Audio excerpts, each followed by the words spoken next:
masayang naghihintay sa kasiglahan nitong araw.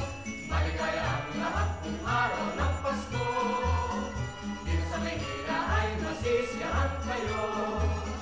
Napakasaya rito, tuwing sasapit ang araw ng Pasko.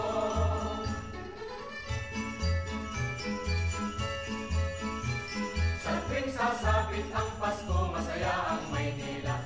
Ang pagdiriwang ay taon-taon ginagawa. Maayos ang bawat buhok pawang magagala. Lahat ng tahanan kahit